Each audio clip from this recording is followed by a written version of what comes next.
Stiegl Goldbra.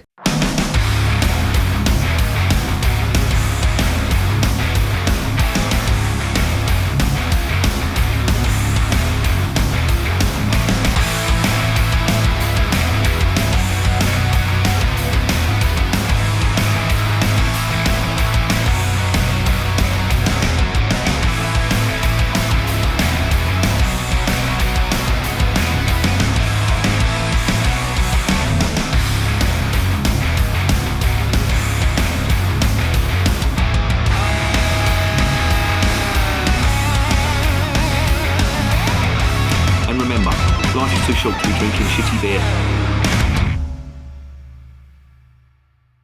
Welcome to another edition of Bands, Bikes and Booze Reviews.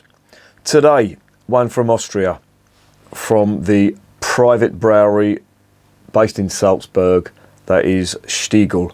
Now, I've had a couple of their beers before. I've had their Helles, or their Hell as they call it, and I've had their Weiss beer. Not very good, to be honest. So I'm hoping the Goldbräu, I think that's how it's pronounced, is going to be a little bit better because, to be honest, Austrian beer, being so close to the Bavarian border, you'd think it'd be half decent. But to be honest, it wasn't that great at all.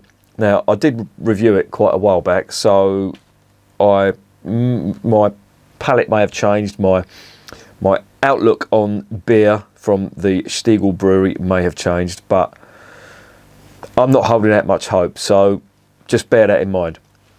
Stiegl have been going since 1492.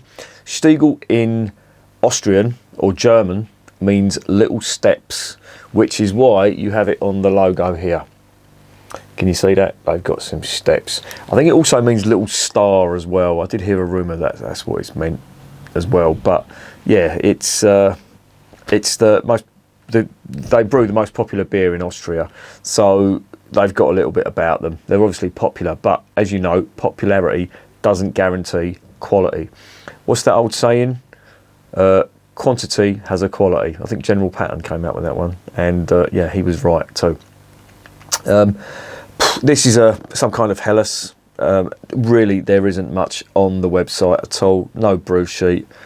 Piss poor, to be honest, Stiegl. So you're not filling me with enthusiasm here, does it show? I really hope I'm proved wrong. Now, Norby, my mate from Germany, brought this over, and he goes to Austria now and again, but this is available in Germany as well. It's certainly available in Austria. As I say, it's the most popular beer in Austria. But yeah, that's about it really. Not much. I'm treading water here, trying to fill out some information on the brewery and the beer, but it ain't that forthcoming. So let's just shut up and investigate the beer.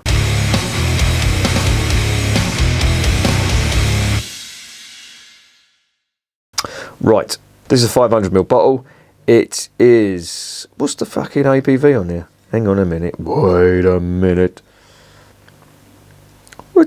They've got the Plato value, which, oh, it's 5%. Calm your shit down, you twat.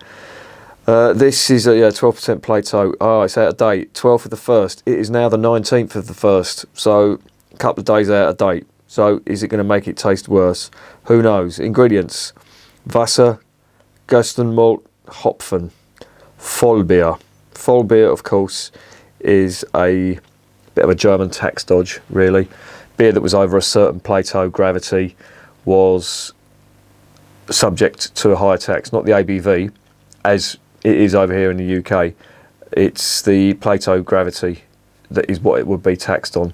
So that's why if you get I think it's under 14 degrees Plato gravity, that's when the tax break occurs. So this is 12 degrees, and that's why it's called a Vollbier.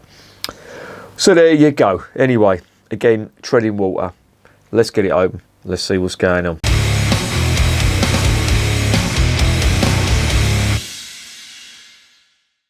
Oh, I'll let you, before I do, I'll just quickly show you the label. There you go. Right, let's get it home. Let's see what's going on. Right, going to use my posh cap lifter. This worked the other night for the King Goblin, and it's worked for this one as well. What has it got on there? Well, that's a first. It's got some shit inside. Not shit, literal shit. It's got some writing in there. It's all in German. Don't know what it means. What does it mean? It's like a code. Are they trying to take over the world again? You know what them Austrians are like? They have form. Don't mention the war. Mention it once, I think I got away with it. Right, let's get a little bit in the oldie glass. This is normally drank out of a weird shaped glass. It's a very, very odd shape. It's like a bent candle. And they also have what's called a Stanger, very similar to what they use in Cologne with the Kolsch. On the nose, what we're getting. Cheap grain. At the moment, let me dive in again. God, a blindfold test, I'd say that was macro brewed. There's a little bit of nice malty notes coming through, but generally it's just a cheap cereal grain type aroma, sorry. It's alright, I'm not going to say bouquet. And them aromas are dying rapidly. They're dying quicker than West Ham's hope to get out of this relegation battle that we're in now, as of 2023. Aroma's not filling me with enthusiasm. Sorry to have a downer on this beer, but I've tried the other two beers. I've tried the Weiss beer and the Hell, and they just didn't really do it for me. So maybe this will be the saving grace for Stiegl. Let's find out.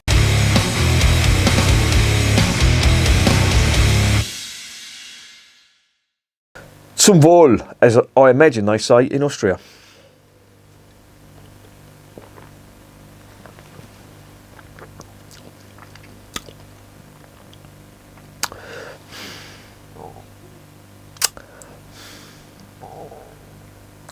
Very, very grainy and cereally. If it's cereally, is that even a word? That's what I'm getting on there. Not much hop character at all.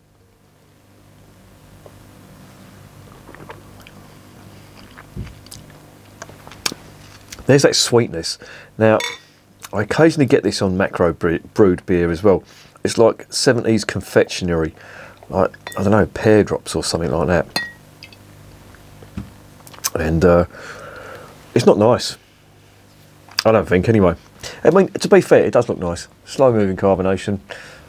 Head looks relatively decent. And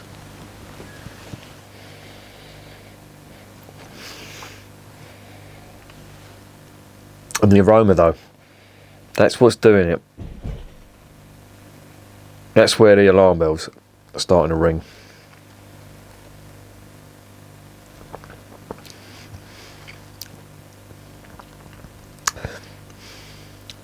And it's got a relatively clean taste to it, but there is that sort of cheap grain and cereal.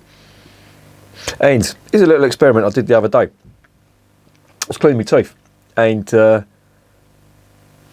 obviously mint is a very, very strong flavour, but if you hold your nose, you tend not to really taste it that much. So when, you know, people look at me and say, why am I smelling the beer? Aroma is a huge part of the taste, believe me.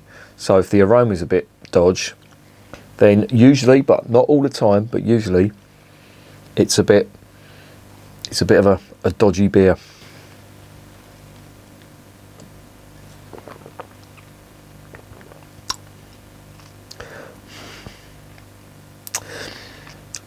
This could be anything.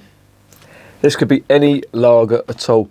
Now, don't get me wrong. There's nothing that's really off-putting in it.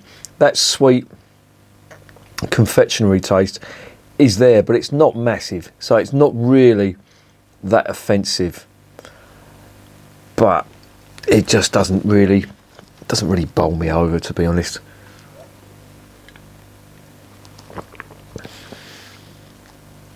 Reasonably drinkable. It's cold, it's refreshing, but in terms of flavour, it's instantly forgettable, I have to say. It's pretty much what I expected from Stiegl, and from what I remember from the Hell, that was pretty similar too. It just As I say, considering they're so close to Bavaria, you'd think they may have had a little bit of that character rub off on them, but not really, no.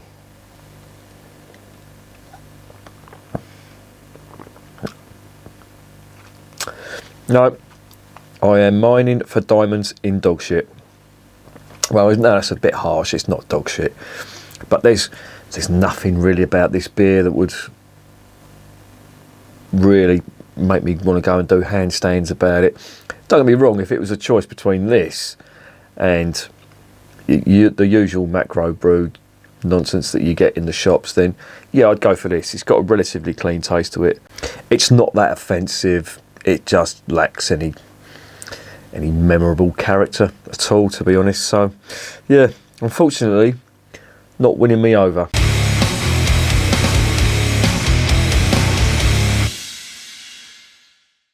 So, what is the verdict on Stiegl Goldbra from Austria? Well, yeah, pretty much what I expected, really. I didn't really like well, that's a lie. I wasn't really bowled over by the hell that I tried. I wasn't bowled over by the Weiss beer that I tried. And this Goldbräu, you'd think with a name like that would be the best one that they do. And it just doesn't do anything for me at all, really.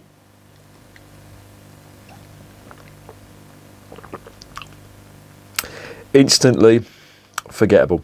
Actually, there's a little bit of a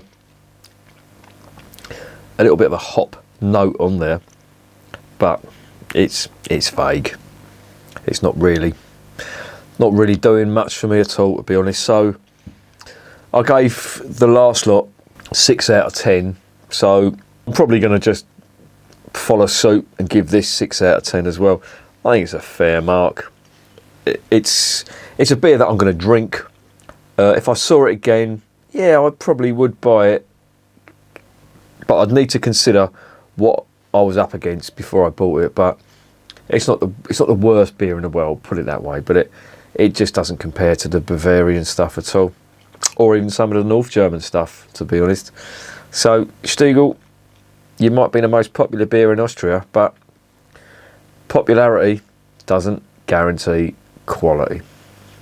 And remember, beer is working class champagne.